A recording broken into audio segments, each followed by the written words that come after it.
Revere collar.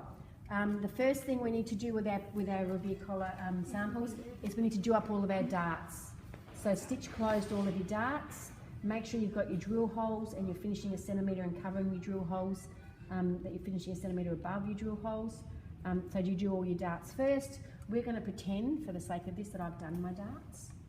And the next thing I'm going to do is my centre back seam in my jacket. Okay, so 1 centimetre seam allowance around everything that we do.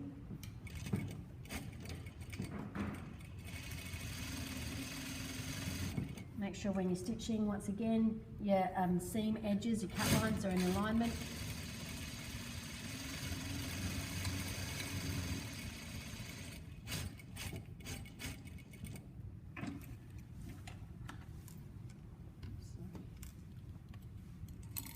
Okay, once you've done that one, then you can actually do your shoulder seams as well. Make sure your right sides are together. And once again, we're pretending that I've done my darts, that they're all done. Shoulder seams, match them up. 1 centimetre seam allowance, exactly the same.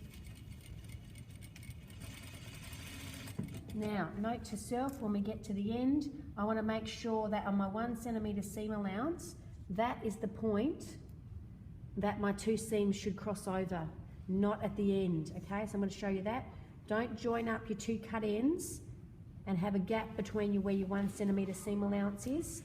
That's not correct. What it will mean is there'll be a step between your front and your back. Make sure your crossover point is exactly at that 1 centimetre seam allowance section. That's when you need to, that needs to be the 0 point where nothing meets nothing.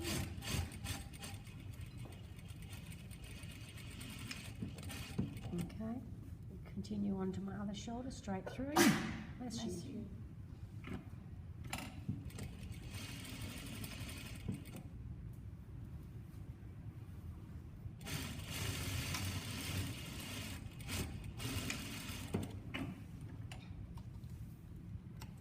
Okay, once you've done that, you can press your seams open. So you go to the iron, press your seams open.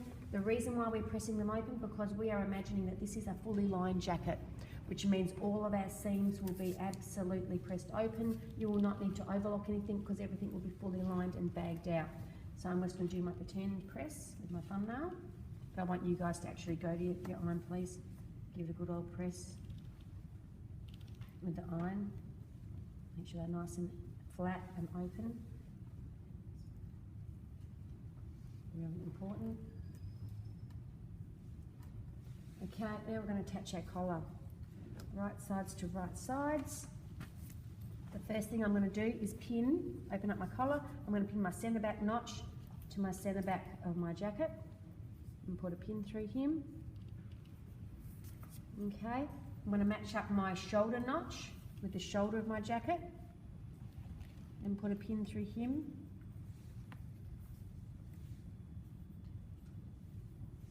Match up your notch, where your notch of your notch, your notch of your notch, match that up and put a pin through him. And I'm going to keep on doing it the other side around, shoulder notch on the other side.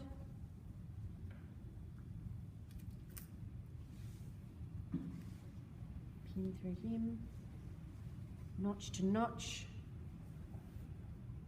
pin through him. Okay, stop and start. Stop and start on our collar is actually from your shoulder notch through to your shoulder notch. You don't actually continue stitching on through the notch, that's your V notch section that stays open. So you actually have to stop and start exactly where I put my pin, which is my stop sign. Okay, and the reason being is that once you've stitched it, you'll see later on that you need to be able to pull that seam back to that side and that seam back to that side. Not dissimilar to when you did your pedal pusher pants, and at the bottom, that top of that split on the side seam needs to go, one seam needs to go one way and one seam needs to go the other way. Same method. Okay, so stop and start at your actual notch pin and not beyond that. So this is where it hates me because I'm going to raise it to the top and I don't It doesn't let you, like, you know, with the other machines you can put some weight on the pedal and move your, if you put weight on the pedal on this, it'll go. So it's a little bit different. I've just got to figure out how it works a little bit better. Yeah, it's a rough one, hard. Yeah, got it.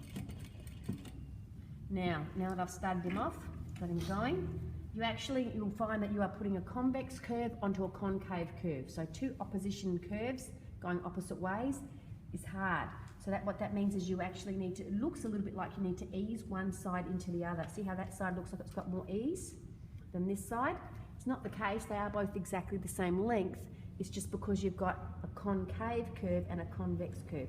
So you need to actually even out what we call, well, it's not really ease, but it looks like you're evening out the ease to be able to fit it on, okay? You will probably need to use a lot more pins. I do it with my hands because I can work the fabric with my hands, but you guys will probably have to put pin, pin, pin before you work it.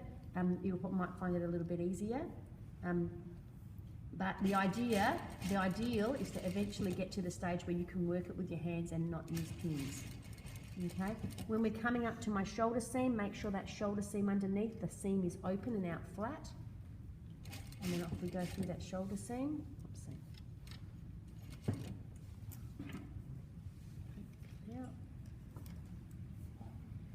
make sure underneath, because around that shoulder seam also you might get a tuck underneath, so make sure it's all nice and flat underneath, both sides. There's a tuck there, I can feel it and see it. So work it out. That's better. Edge to edge as you keep going, because when you're going around different curves, make sure your centre back seam is flat. When you're going around different curves, you'll find that you tend to waver and not be cut edge to cut edge. The fabric tends to creep around a bit, so make sure that you're cut edge to cut edge. Underneath, I'm feeling that my shoulder seam coming up is nice and flat and open.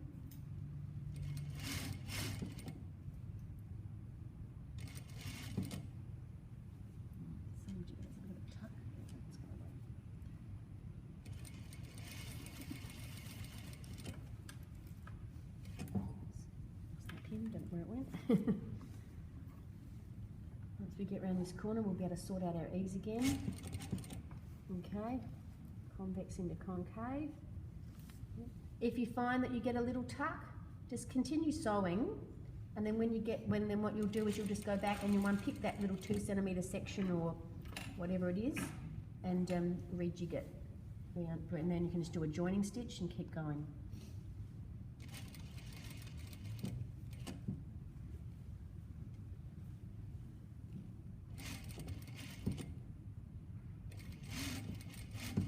Once again, you stop at that notch where the notch is. Where my pin is my stop sign. That's where I know coming into it.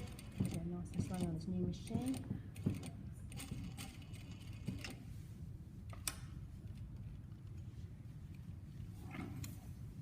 Okay, clip. Clip your ends. Make sure, especially with a tailored garment, even though it's fully lined, you need to make sure all your ends are clipped and neat. First thing, check that you've got no tucks in it, both sides.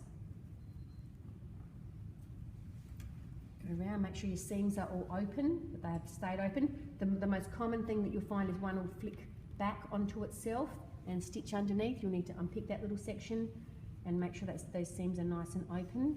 Make sure there's no tucks around your corners as you go around your corners. It's all sitting nice and flat. Yep, and definitely finish the 1 centimetre at your notch, because what you need then is that 1 centimetre seam allowance on this side and that side to be able to fold back onto. Because when you think about it finishing, that seam has to fold back to itself and that seam has to fold back to itself. If you've stitched them together here at the bottom here, that can't fold back to itself and it can't. And that's why you must finish at that notch so that they fold back to themselves, because then you'll bag out that collar and you'll bag out that lapel. Okay? Any questions? Press your seams open. So once you've done that, you'll better clip into your collar a little bit on that convex curve and then press him open. Press all of your seams open. Okay, go for gold.